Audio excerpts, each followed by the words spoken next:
SR7 TV news కి స్వాగతం. నా పేరు స్వాతి. ప్రజా సమస్యల పరిష్కారం కోసమే ప్రజా దర్బార్ కార్యక్రమం. రెవెన్యూ సమస్యల పరిష్కారం కోసం గ్రామ స్థాయి అధికారుల నుంచి జిల్లా స్థాయి అధికారుల వరకు చిత్తశుద్ధితో పనిచేయాలి. రాష్ట్ర రవాణా యువజన క్రీడా శాఖ మంత్రులు మండిపల్లి రాంప్రసాద్ రెడ్డి వ్యాఖ్యలు. అన్నమయ్య జిల్లా రామాపురం మండల ప్రజా పరిషత్ సభాభవనంలో సోమవారం రోజున మంత్రివర్యులు మండిపల్లి రాంప్రసాద్ రెడ్డి ఆధ్వర్యంలో ప్రజా దర్బార్ కార్యక్రమాన్ని నిర్వహించారు. ముందుగా రాష్ట్ర మంత్రివర్యులు మండిపల్లి రాంప్రసాద్ రెడ్డికి మండల తెలుగుదేశం పార్టీ నాయకులు, కార్యకర్తలు, అభిమానులు ఆయనకు గజమాలతో, పూల వర్షంతో ఘనంగా స్వాగతం పలికారు. ప్రజా దర్బార్ కార్యక్రమాన్ని ఉద్దేశించి మంత్రివర్యులు మండిపల్లి రాంప్రసాద్ రెడ్డి మాట్లాడుతూ, గత ప్రభుత్వంలో రాష్ట్రంలో రెవెన్యూ పరంగా చాలా అవకతవకలు జరిగాయని, ఎన్నికల్లో ప్రజలకు ఇచ్చిన హామీ ప్రకారం ముఖ్యమంత్రి చంద్రబాబు నాయుడు గారి ఆదేశానుసారం రెవెన్యూ సమస్యల పరిష్కారం కోసం మండల కేంద్రాలలో ప్రజా దర్బార్ కార్యక్రమాన్ని ఏర్పాటు చేసి పరిష్కరించడం జరుగుతోందని తెలిపారు. రాష్ట్రంలో ఎక్కువగా అన్నమయ్య జిల్లాలోనే అవకతవకలు జరిగాయని, కాబట్టి గ్రామ స్థాయి నుంచి జిల్లా స్థాయి రెవెన్యూ అధికారులు ప్రత్యేక శ్రద్ధ వహించి రెవెన్యూ సమస్యల పరిష్కారం కోసం కృషి చేయాలని తెలిపారు. రాయచోటి రెవెన్యూ డివిజనల్ అధికారి శ్రీనివాసులు మాట్లాడుతూ, రీసర్వేలో భాగంగా వచ్చిన భూ తప్పిదాలపై సమస్యలు పరిష్కరించడం కోసం గౌరవ ముఖ్యమంత్రి వర్యులు చంద్రబాబు నాయుడు గారి ఆదేశాల ప్రకారం ప్రజా దర్బార్ కార్యక్రమాన్ని నిర్వహించి రైతుల నుంచి వచ్చిన అర్జీలను పరిశీలించి సమస్యలను పరిష్కరించడం జరుగుతుందని తెలిపారు. కావున ప్రజలు ఈ కార్యక్రమాన్ని సద్వినియోగం చేసుకోవాలని కోరారు. అదనపు సమాచారం వీడియో రూపంగా తెలియపరచడమైంది. ఈ కార్యక్రమంలో రెవెన్యూ డివిజనల్ అధికారి శ్రీనివాసులు, మండల తహసీల్దార్ రామాంజనేయులు, ఎంపీడీఓ జాషువా, మండల టీడీపీ నాయకులు, కార్యకర్తలు, ప్రజలు, సంబంధిత అధికారులు పాల్గొన్నారు. ఆర్వి కృష్ణారెడ్డి, అన్నమయ్య జిల్లా ఇన్ఛార్జ్.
మంత్రివర్యులు, రాష్ట్ర రవాణా క్రీడల శాఖ మంత్రి గౌరవనీయులు మండిపల్లి రామప్రసాద్ రెడ్డి సార్ గారికి, అదేవిధంగా హాజరైన సర్పంచ్ గారికి, ఇతర మండల ప్రముఖులకి, మండల అధికారులందరికీ స్వాగతం.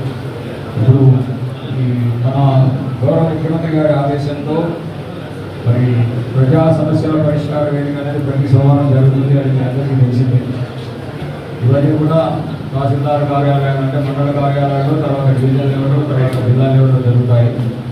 కానీ మన జిల్లాలో వినూత్నంగా మన యువ నాయకులు, మంత్రివర్యులు ఖచ్చితంగా నేను ప్రతి మండలంలో ప్రజా దర్బార్ నిర్వహించాలని లాస్ట్ టైం లంగడేటిలో నిర్వహించడం జరిగింది. మరి ఈ సందర్భంగా ఈ రామాపురం వచ్చి మీ అందరి సమక్షంలో ప్రజా దర్బార్ నిర్వహించి ఇక్కడ ఉన్న ప్రజా సమస్యలు ఏవైతే ఉన్నాయో, వినతులు ఏవైతే ఉన్నాయో వాటిపైన అది ముఖ్యంగా నేను ఎన్నో మీటింగ్లో చెప్తా వస్తున్నా. ఈరోజు మన స్కూల్ పిల్లవాడికి గవర్నమెంట్ స్కూల్ మూసేసినా కూడా ఏదో పూలనాలు చేసుకొని పోయి ప్రైవేట్ స్కూళ్ళలో చేర్పించుకుంటారు. అదే హాస్పిటల్ ప్రైవేట్ హాస్పిటల్లో పని చూపించుకుంటారు. గవర్నమెంట్ హాస్పిటల్ మూసేసినా కూడా ఒకే ఒక డిపార్ట్మెంట్ నేను చేస్తేనే పని నడుస్తుంది, అదే రెవెన్యూ డిపార్ట్మెంట్.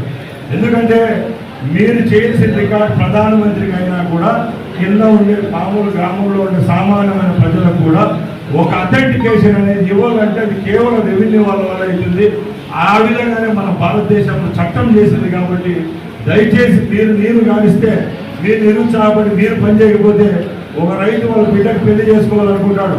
పెళ్లి చేసుకోవాలంటే ముందు ఏదైనా రికార్డు బాగుండో, లేకపోతే కూతురికి ఏమన్నా ఆ కట్టం కింద ఇచ్చిన అల్లుళ్ళు వచ్చి ఇళ్ళకాడికి వచ్చి ధర్నాలు చేసి కొట్టే పరిస్థితి వస్తానంటే రెవెన్యూ పరంగా ఎంత వీక్గా ఉన్నామో ఒకసారి అర్థం చేసుకోవాలా. గత 5 సంవత్సరాల్లో పుణ్యకాలం గడిచిపోయింది, ఏ తప్పులు జరగాలి ఇవన్నీ జరిగినాయి. ఈ 6 నెలల్లో కూడా ఏ అధికారుల పైన మేము ఒత్తిడి జరగదు చెప్తున్నాం. ఎక్కడైనా ఎవరైనా ఉన్నా కూడా ఫోన్లు చేసి చెప్తాను, లెటర్ రాస్తాం. ఎందుకు చెప్పలేదంటే ఈ 6 నెలలు ట్రాన్స్ఫర్ టైము. మీరు కూడా ఈ 6 నెలల్లో సుమారు 3 నెలల రోజులు ట్రాన్స్ఫర్కి పట్టింది.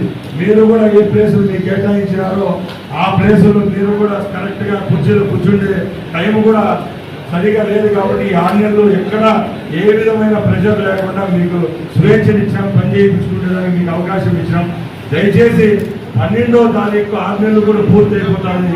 ఇంకన్నా మనం ప్రజల కోసం పని చేయకపోతే దేవుడు మనం క్షమించడు. దయచేసి మీరు ఎవరైతే రైతులన్నా భూ సమస్యలు లేదు ఎవరన్నా మీ దగ్గరికి వచ్చే వాళ్ళను సిఫార్సులు పక్కన వేయద్దండి. మీరు తీర్చలేనిది ఎంఆర్ఓకి ఇవ్వండి. ఎంఆర్ఓ తీర్చలేని ఆర్టీఓ కనిపిస్తారు. ఆర్టీఓ పైన ఇంకా 2 పైన ఉంటారు కాబట్టి వాళ్ళు తీరుస్తారు. ఈ ప్రపంచంలో మనం చేసుకునే చట్టాలు ఇవన్నీ ఎక్కడైనా కూడా మనకు అతీతంగా ఏమీ ఉండవు. కాబట్టి మనస్సాక్షిగా పనిచేయండి. ఇప్పుడు చాలా మంది రెవెన్యూ సిబ్బంది ఉన్నారు.